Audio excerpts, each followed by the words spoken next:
Well, joining me now for more insight into the forum is Abdullahi Boru Halakhe, a security and policy analyst on Africa. Thank you for joining us. My pleasure. So let's start with the declaration that we saw and the action plan that was adopted on Tuesday during this roundtable. What are the expectations there? I think there are a couple of things that we need to decouple. First of all, you had President Kagame, President Ramaphosa, President Mnangagwa, all of them coming out in praise of this. The reality is, over the last few decades of doing business with the West, that is largely led by the European Union and the United States, most of the African countries felt that their views were not respected. It's something that we miss a lot of the time when you are having in these kinds of engagement at a very geopolitical level, where African countries are seen as beggars.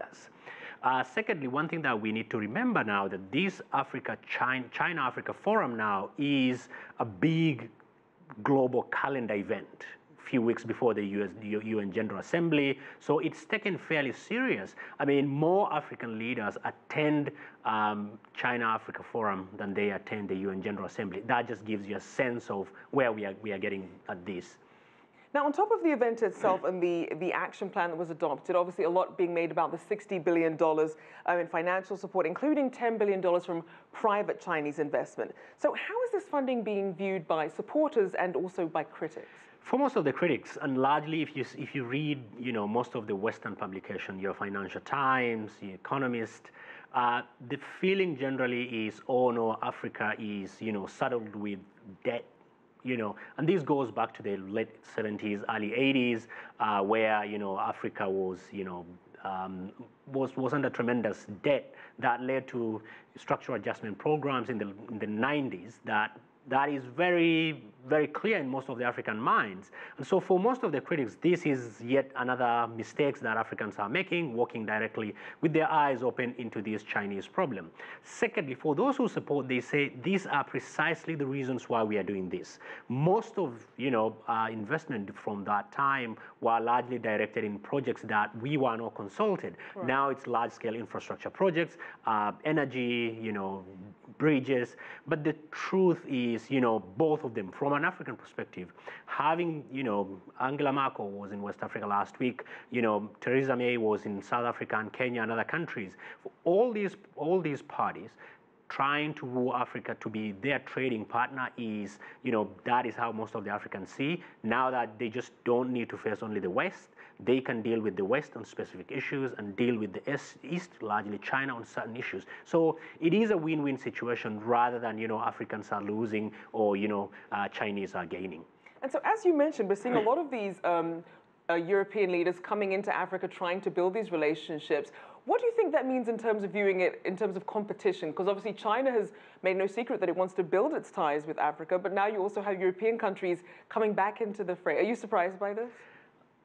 Not surprised, but looking at countries like the UK after the Brexit, where Theresa May was really struggling to try and even strike a pose, to an extent that without necessarily trivializing her entire trip, she was even trying to do dance moves that she wasn't very comfortable with, whether it be it in South Africa or in Kenya.